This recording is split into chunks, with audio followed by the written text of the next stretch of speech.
Hi, welcome to Just That Film. I'm Charlie Hood. Charlie Hood. Can't say that. and this is little Ben.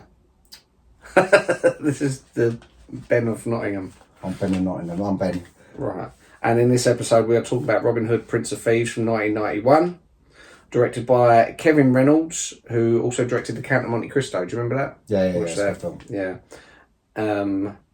Starring Kevin Costner, who's in Dances with Wolves and Bodyguard. I'm going to go through this quickly because there's a lot of people in this. Kevin Costner, you know, Morgan Freeman, who everyone knows, Seven Unforgiven, both of which we've done. Mary Elizabeth Mastrantonio. Scarface. Yeah. And Abyss. Christian Slater. True Romance. And Heathers, yeah. Yeah. I'm going to say them, you've got to say me one film they're in. Alan Rickman. Robin Hood, Prince of Thieves. And? I can't think what else he's in. Love Actually.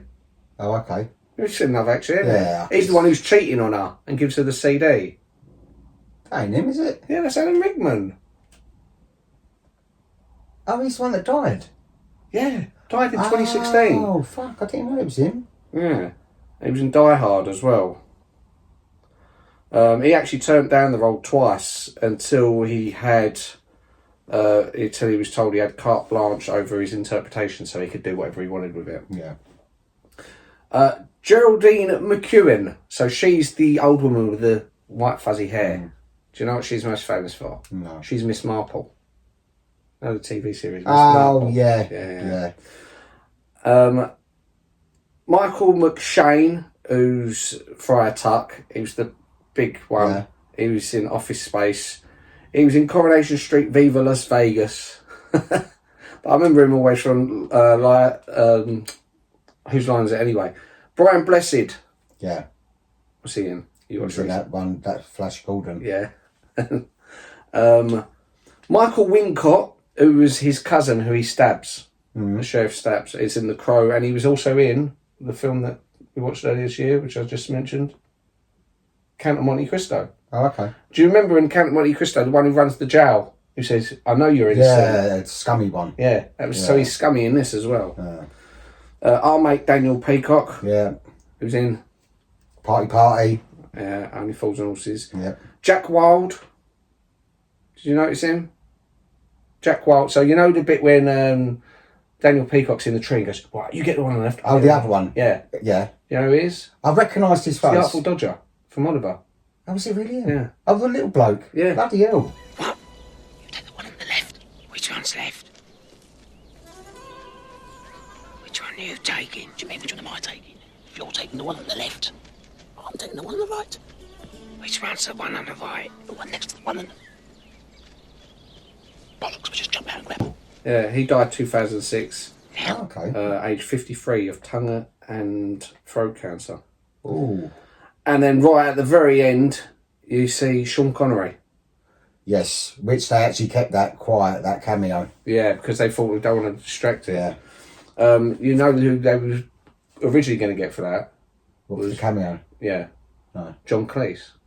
What was that? But then they thought, if people think it's too much like a comedy, so they're Too trying much Monty Python, isn't it? Yeah. But it was also trying to find the right balance because it's a funny film, but it's not a comedy. No. It's an action film with bits of humour in it. Yeah. Well, they actually, there's a little thing that they did, it originally was a lot darker and it was more serious. It's only like when the sheriff, he sort of wanted his characters to become more humorous. Yeah. Which basically, he sort of stole the show, really, didn't he? Yeah. It reminded me of you and Mum, them two. Oh, really? Yeah, I was looking going, it's just like Charlie and Mum. So Alan Rickman, when he had the script, he said, oh yeah, it's very serious, very dark, and they've told me I can do what I want with it. So he went and spoke to his mate to help come up with some funny lines for it. His mate was Ruby Wax. So Ruby Wax helped him come up with loads of those lines. Well, she's a fantastic, I mean, like, absolutely fabulous. Like Jennifer Saunders would send her some scripts and then she would, like, she would basically... Like Jennifer Saunders even says, she basically sort of writ it, right? She would make all the funny jokes. Like there was lots of that. She's very clever, Ruby Wax. She's very funny, and also like I think she done like bits maybe for Girls on Top. She's done a lot of writing, but she's very she knows her stuff. Yeah, and you can sort of tell almost the bits which are like humour, like the bits where, because this stuff was obviously not in the script, where he's walking along and he suddenly looks at the two women and says, "You, my room, 10 o'clock. You, 10:30. Bring a friend." Yeah, things like that. Yeah. So she helped in put some of that. Yeah, because he did improvise a lot of his lines, so he would come up with it there and then. Some of the stuff worked, some of it stayed in. But loads of it was because he'd sort of be with Ruby Wax, and there's another guy, and I can't remember his name, which is annoying. But he'd go through the script with her, and they'd be laughing and joking. And go, what about if you say this? So he'd do it on the day, but after it would be lines that she's given him as well. Cancel the kitchen scraps for lepers and orphans. No more merciful beheadings. And call off Christmas. Oh, yeah, but you said you'd never seen this. I'd never ever seen this film before. Did you like it? I really liked it. Yeah. Oh, good. And it's got a nice little feel-good ending. It's like it's nice to have a feel-good ending rather than saying all dark and depressing that you want to slit your wrists after. No. But yeah, it's a really good film. Daniel Peacock's fantastic in it. Yeah. I mean, he is. I remember when we done our interview with him, and he told us about this. But I wish I'd seen it before we done our interview because I could have asked him a few more questions about this. Yeah. Well, let's see what Daniel Peacock did have to say about it. Robin Hood, you had quite a lot of British actors on that. Yeah, me and the Merry Men, Jack Wilde, for example, we shared a little trailer. Oh, you're brilliant in that. And we used to have a real laugh. And obviously, I'd never met Jack before, and there he was, older version of the young man he once was. Yeah. But we got on really, really well, and I think it was supposed to be 7 weeks or 8 weeks. We were supposed to be on it, and it was 13 weeks in the end. And we all had our little trailers, and there was a lot of waiting around. So we used to play a dice game called Not for Money, Just for Fun. And Kevin Costner used to come in after a while, when he first started coming, because laughter used to come from our caravan.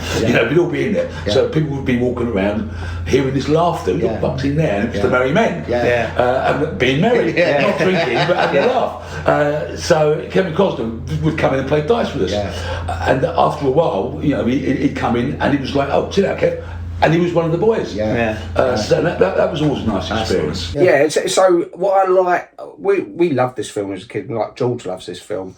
I remember seeing it. I see it in the cinema with Mum, and Mum always loved Alan Rickman in it. Yeah, she thought. He's brilliant. I think he's like the best character. Oh yeah, he's like him. He steals the whole show. Really, he's like. But they're all good. They're all good. I mean, I recognised her out of Scarface, but I thought, that ain't her out of Scarface, because. But then it's only like 10 years later. She's only young in Scarface, isn't she? So, and she's not that. I was thinking, she's too young because I always imagine Scarface so much older than what it is. It's sort of like because she was a last minute addition as well. Okay. Robin Wright had dropped out due to pregnancy. Forrest Gump and The Princess Bride. Which, funny with The Princess Bride, the other guy in it, Kerry Hills, was one of the first choices for Robin Hood. Which he would have been good, because he ended up playing him a couple of years later in Robin Hood Men in Tights, which is like a parody of this. Yeah, also Mel Gibson was considered for the role. I think he would have been good. He would have been good. He would have been really good. And this is round about the time when he was like at his peak as well. Yeah. 1991. But he didn't want to do it because he'd just done Hamlet, which was another period piece. So he sort of wanted to jump back and forth. This is about the time of him doing like Maverick and Bird on a Wire. And I think he would have been better with the accent. But I do like Kevin Costner in this. Yeah. Well, Kevin Costner actually chose not to do a very strong British accent, whether he couldn't do a British accent or... I think it's okay. It doesn't make a difference. It doesn't spoil it in any way. It's you get on board with it very quickly. See the same. It ain't like when someone's doing a really bad accent of a film. Like I always go back to not Football Factory. Green Street, where the main character in that has got the worst Cockney accent ever. Well, you say that. I can't watch it. I can't watch it now. I'll tell you a couple of other terrible examples. Denzel Washington. Don't appreciate nothing. Where were you when the bullets started flying, eh? Hiding behind your desk, shitting yourself like the rest of your kind. Well, I was out there, in the cold, in the dark, in the shit.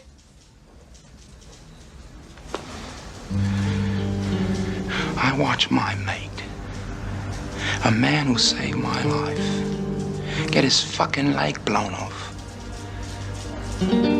Appreciate it. Don't make me laugh. In his early career, he's got a film where he's going, "No, we've got to sort them out, blah, blah, blah." Terrible. Another one, Al Pacino. I thought, everyone has gone mad. I said, everyone has gone mad. Then you won't believe it. Ray, I'm watching the dog, right? And they're marching it around and back again. And just as they're about to put the dog in its trap, he stops, dead in his tracks. He tightens up, shivers, lowers his little ass, and has the mother and father of all dumps right there. Don't you try and swipe me up, Governor. I've been down the dogs at Walthamstow all day. My plates of jelly are so tight going up and down the apples and peaches. And cut. Yeah, great. Great. Yeah. Well done, Al. That's a good take for me. Good. Yeah, great. Your London accent's coming on brilliantly. Thank you. I worked on it very hard. You've seen Al Pacino doing a London accent? No. It's easier so for, I bad. find, like, there's some of them that do good accents. You know, there's like Bridget Jones. Well, that Mary Elizabeth Mastrantonio, who's made Marion in this. I can't even remember her accent in it. So she's English in it, is she? I can't remember. She's English. She's like, oh, Robin, blah, blah, blah, blah. Oh. She was actually in London. The reason she got the job, because she was actually in London at the time doing theatre. Okay. And they needed someone last minute. She was actually living pretty much next door to Alan Rickman. So he'd go over and they'd be talking about the script together and stuff and getting like cups of sugar or whatever like that. I didn't realise that was him who died, because I know they'd done a spoof of Love Actually, which was up for comic relief, and it was like about 20 minutes long. Yeah. And the only characters that weren't in it, it was like sort of showing them like sort of like how they was now. But the only characters that weren't in it was Emma Thompson and Alan Rickman, but she refused to do it because obviously he died. Yeah. But I thought he was the other bloke in it. I was mixing him up with what's his name? I don't know his name. The bloke out of the one who's the dad of the little boy. Colin Firth. Is that Colin Firth? He's the one who's in Bridget Jones. No. Oh, Liam Neeson. That's it. Liam Neeson. And that's yeah. it. That's Liam Neeson. I don't know Love Actually that well. I've watched it. It's okay. There's bits I like. There's stories they should have cut out of it, but yeah. Anyway. He's also in Galaxy Quest. Have you seen that? That's a film Mum loves. Mum used to love that film. Scorny Weaver and Alan Rickman. It's anyway. Morgan Freeman played Azeem, a character specially created for the film. Yeah. He's not in nothing to do with Robin Hood. No, but he's a good character. I think it adds to it. It was a very progressive character because this was one of the few Hollywood productions to receive praise for its positive representation of a Muslim by activist Jack Shaheen. So basically, he goes into films going, look how they're making Muslims evil, making this. And we never thought about it at the time because we didn't care. We didn't care that his mate was black or that he was a Muslim because he's a great character. Yeah, I don't ever care about characters' colours or sexes or anything. religion or anything like that. If they're good for the role, then you don't even notice things like that. It's other people that sit and go, oh, there's not enough this or there's not enough that or that person's stereotype for this. It's like, I don't see it as much as other people. Maybe it's because I'm white. But the thing is, it's like I watch a film, I don't look and go, oh, that person's this or that person's that. I look and I enjoy the film for what it is. I don't like it when they have to have little side comments nowadays as well. Yeah, when they box tick and they put people in roles that you think you're in that role for that reason. Yeah. I don't like that. I mean, no, but this is the other thing. See, we're going back to then, right? Maid Marian handles herself well because obviously when she's introduced, she's having a sword fight with Robin, isn't she? Yeah. And she actually beats him up a bit, and he's like and knees him, and you think she can handle herself. She's a positive female character. No one cared. She was a great character. No. And Morgan Freeman's character, no one cared about his ethnicity or his religion because he's a great character. But it's still a character. But the problem is, what you got nowadays is they have to have like a little snidey comment to make them like there was the Batgirl series, right? I need you to fix his suit. The suit is literal perfection. It will be. When it fits a woman. They think I'm him. I'm not about to let a man take credit for a woman's work. That's so unnecessary in this day and age. You know, it's so ridiculous. And especially this country, we're probably the most sort of like inclusive country in the world, and it's still not enough. It's like people just fight, just enjoy life, stop fighting all the time. But anyway, did you also know that song, Everything I Do It For You, was number 1 in the UK for 16 weeks, because I fucking remember it. I remember it. Oh, it done my head in. I was like, oh, really? Again. Number 1 this week is Everything I Do. But it turned me off of it. Maybe that turned me off of the film. Yeah. But the song actually did win an Oscar for the best original song. It is a great song, but it's just they because it was killed overplayed. They overkilled it. Yeah. It's the same as the Wet, Wet, Wet one for 4 Weddings, because that everyone thought that was going to beat the record. I think they went to 14 weeks. Yeah. But I remember every week it was sort of, it became a running joke. You kill a song, you kill it straight away. I think it got to a point where people were deliberately going out to try and keep it number 1, because it got, like a British sense of humour. Oh, come on, let's see if we make it number 1 again. It's number 1 again, just as like a wind-up. Yeah. Right, well, I want to play a little game with you actually now. Oh, go on. I have to guess the lyrics. No. Go on. What do you think the top 10 movie soundtracks are, best-selling movie soundtracks of all time are? Right, you don't have to get them in order. Is this in it? Robin Hood. I'm giving you the option to say the top 10 all time movie soundtracks albums, the selling figures. I have to guess the selling figures. Or No, the film. Right. Which would you say is definitely in the top 10? Oh, I don't know. I'm going to go Saturday Night Fever. Is that in there? Yep. Whereabouts? Are you going to tell me? I'll tell you after. Oh. Grease. Yep. The Bodyguard. Yep. Robin Hood. Nope. Okay. Is there any animated ones? Yep. Lion King? Yep. Beauty and the Beast? No. Okay. Right, so I'll give you the top 10. Or do you want to guess a few Purple more? Rain? Yep. Give us a second. No, you Quadrophenia? get them all. Quadrophenia? No. Okay. No, I want to get them all. Let's give me a chance. No, be a terrible game show host. Go, no, I'm going to tell you. Now go on. Right. Number 10 with 15 million was The Sound of Music. Okay. Number 9 was Top Gun with also 15 million. Yeah. Number 8, Lion King, 20 million. Yeah. Number 7, Flashdance, 20 million. You should have this at the top of the pops. Number 1, we have Purple Rain, number 6 at 25 million. Yeah. Number 5 is Grease at 28 million. And number 4 is Dirty Dancing at 30 million. Right, yeah. Number 3 is Titanic at 30 million. Yeah. Number 2, Saturday Night Fever at 40 million. And can you guess the number 1 spot? It's the Brady Gun. Yeah, The Bodyguard at 45 million. Yeah. And do you want to know where Robin Hood come? No. 51. Which I'm surprised because of that song. But it was the song. It was the single, so it wasn't the album, was it? I mean, I think the soundtrack to it's amazing. I do love the music for this. Yeah. It's so... It's a good film. I'll tell you what I like about it. It's fun. Like that Count of Monte Cristo that you showed me. That was an enjoyable film because, it wasn't comedy or nothing, but it was really keeps you intrigued. Yeah. This film here was just, it had funny bits. It was like a sort of almost like... It was very really British. light-hearted, Very sort of like little British, sort of little jokey thing. It was almost like, without it being, not as silly as Monty Python, but almost, that kind of humour. That's the thing, that's why they wanted to find the right balance. They thought if we start putting people like John Cleese in it, like also Rick Mel was offered a small part in it, but he had to drop out because he was doing Drop Dead Fred. I imagine that's one. We've got to do that, Drop Dead Fred. I imagine that he probably was offered the role that maybe Daniel Peacock was given, or one of the Merry Men or something, because you can imagine him being one of those sort of would characters. have been brilliant in it. Him and John, it would have been good if they had, but then even as the Merry Men, Rick Mel and John Cleese could have gone in there and it would have been fantastic. They would have only added to it. But this is the thing, they didn't want it, because if it gets too comedic, then it becomes parody. So it's trying to find with an good action film. Yeah, no, has action sequences, has romance, which this one does, and has the comedy. Yeah, they've got the right balance. Yeah, because this was the second. I don't know the figures, but I know it's the second biggest selling film of 1991. What was number 1? What was number 3? So what did it beat?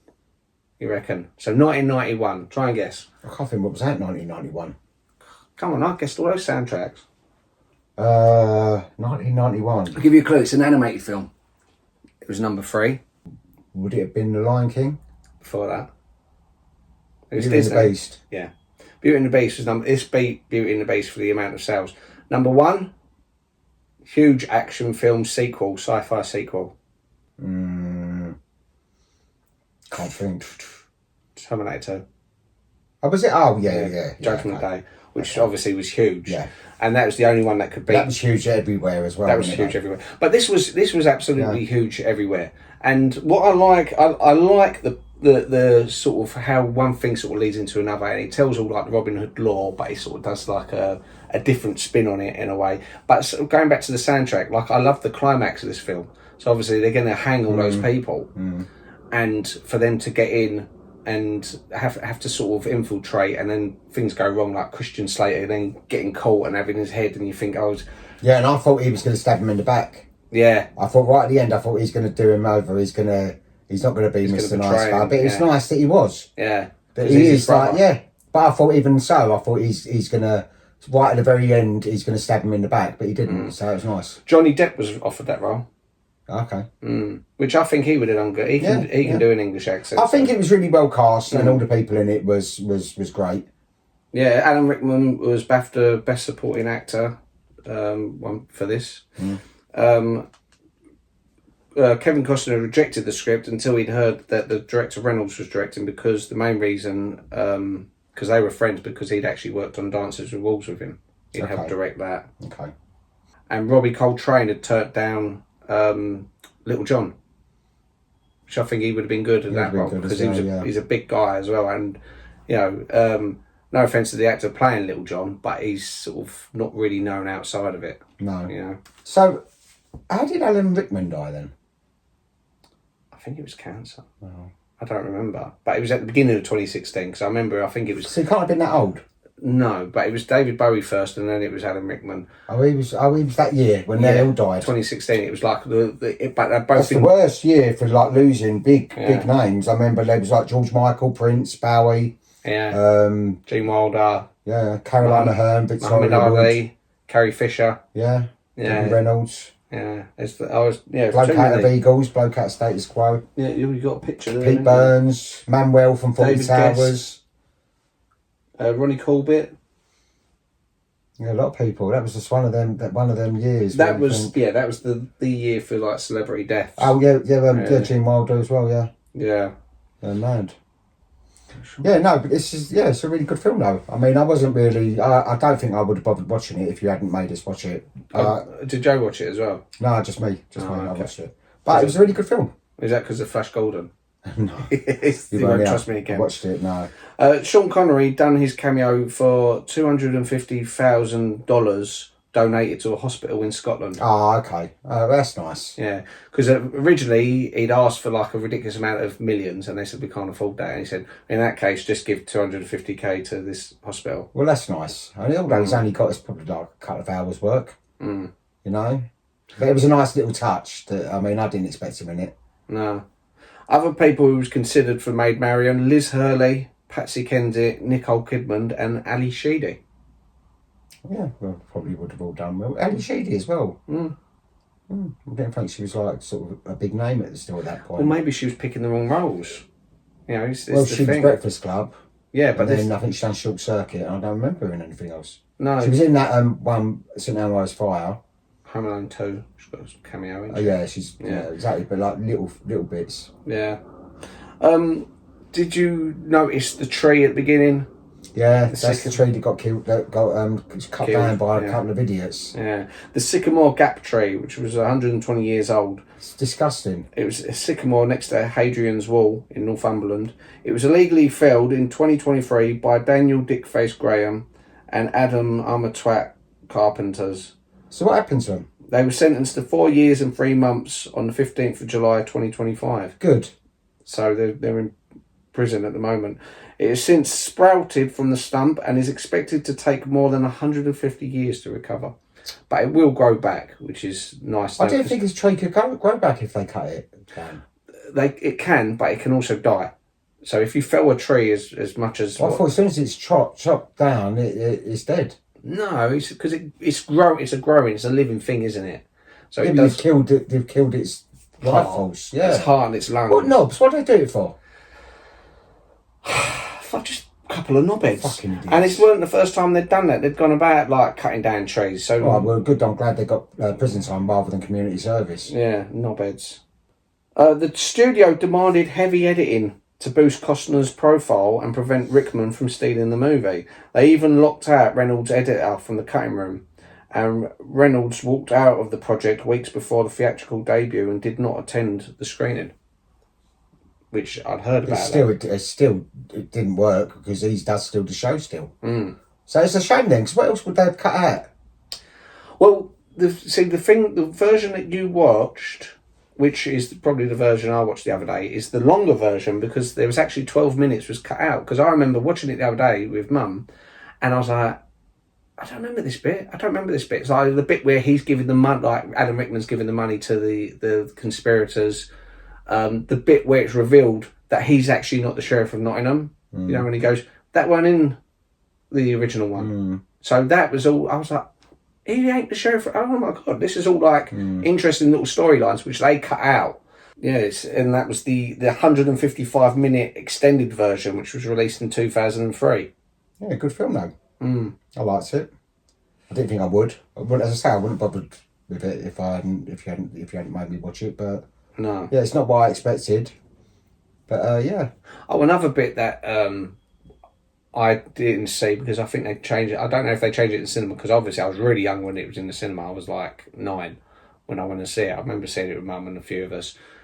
But no, the bit when so Christian Slater does the catapult, flips him over the wall.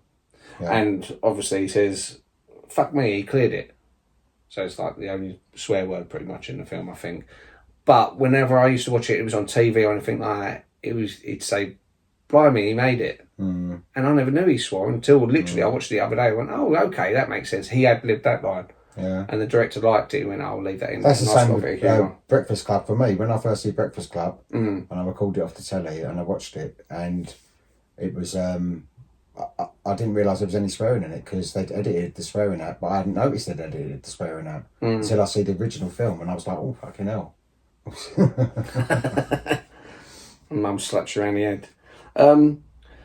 When they had to halt the horses, you know the bit, and I'm going to have to rely on your memory here. So when he first meets up with Maid Marian, and then he nicks her horse, and she's like, oh, they've nicked my horse, and they ride off to, and there's a bit they like hind up the horses before they go into, so the horse sort of half rears. The horse actually broke Kevin Costner's nose at that point because it went back suddenly, broke his nose, but he carried on. I didn't recognise. No, because you see him from behind, so the horse sort of broke his nose. Crying his eyes out at that point. And listen, he carried on. Yeah. You know, I like Kevin Costner. I mean, I like the fact that I remember with Bodyguard, he wouldn't do it until Whitney Houston was on board with it.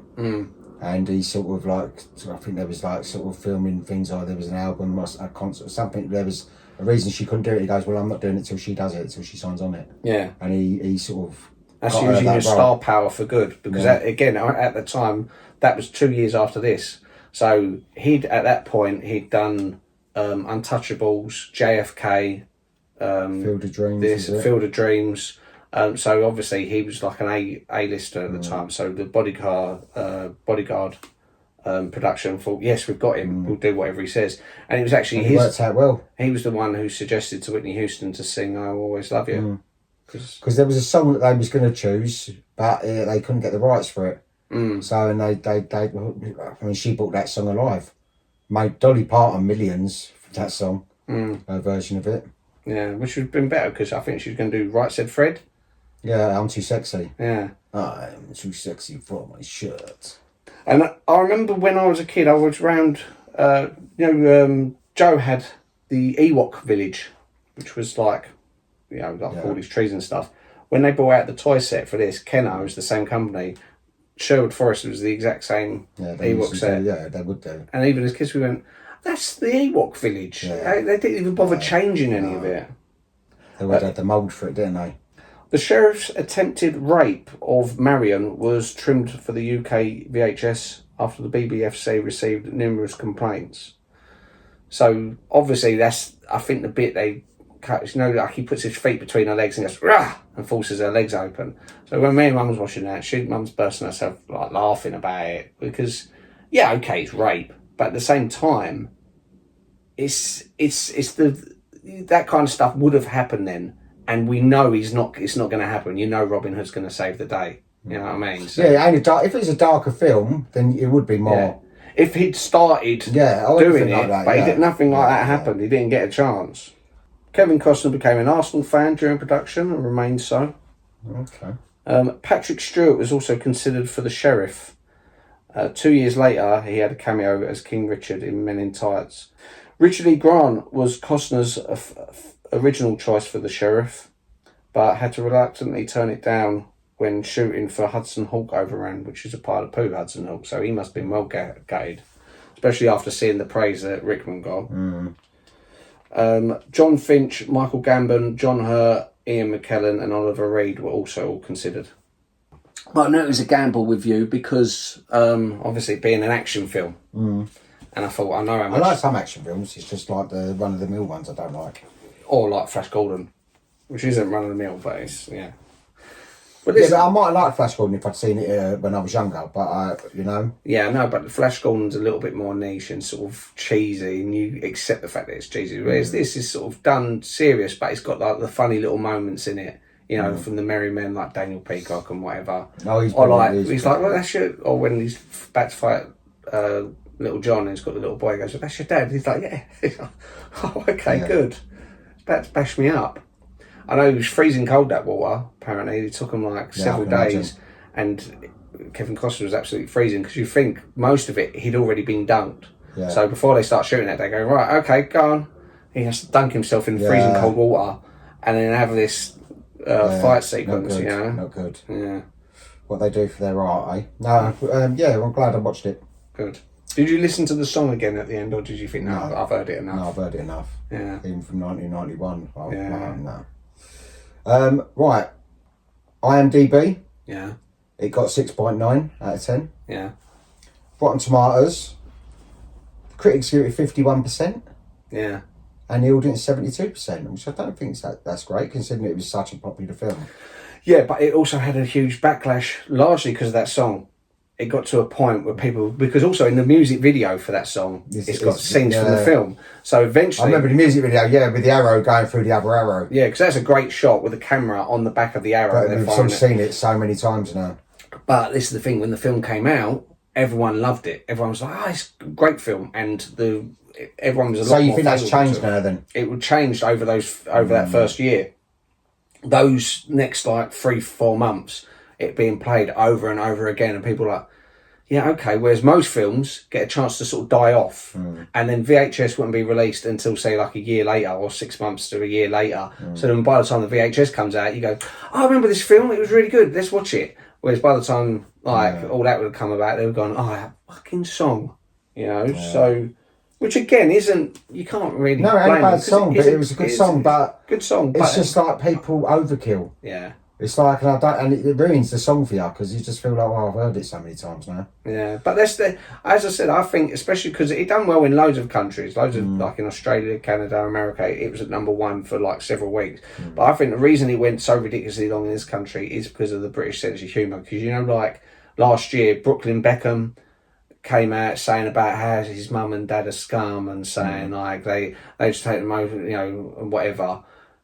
And the British public made a Victoria Beckham song go to #1 just to spite him, because they thought, let's just download that crappy song that she done. I can't remember what it's called. Victoria Beckham song. Yeah, I can't remember. She doesn't sing though, does she? No, but they all had a solo career after their...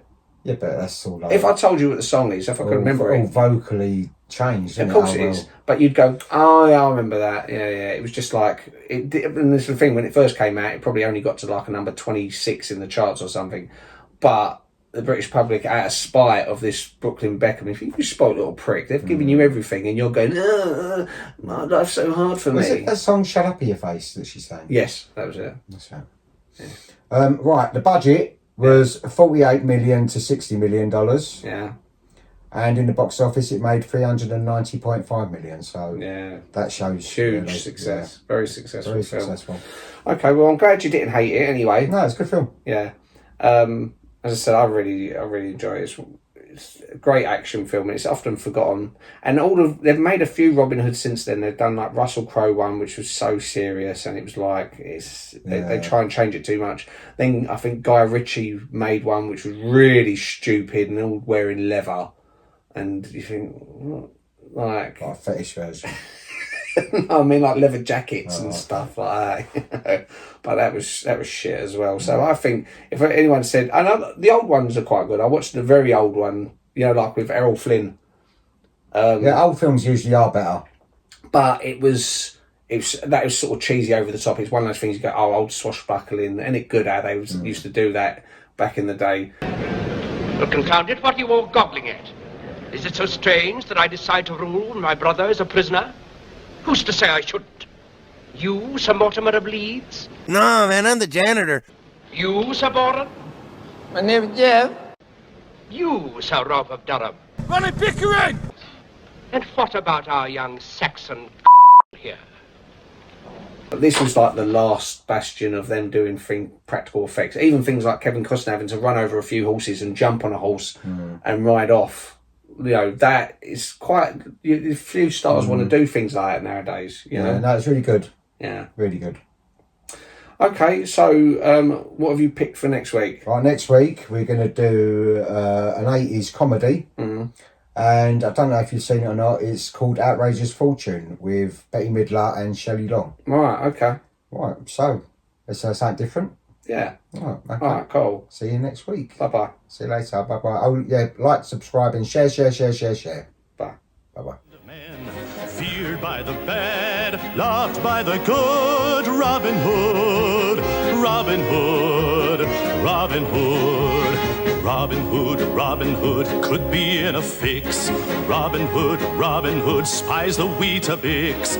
Does he retreat back to Sherwood? 'Cause he should, 'cause he should, 'cause he should. Have you had your Weetabix?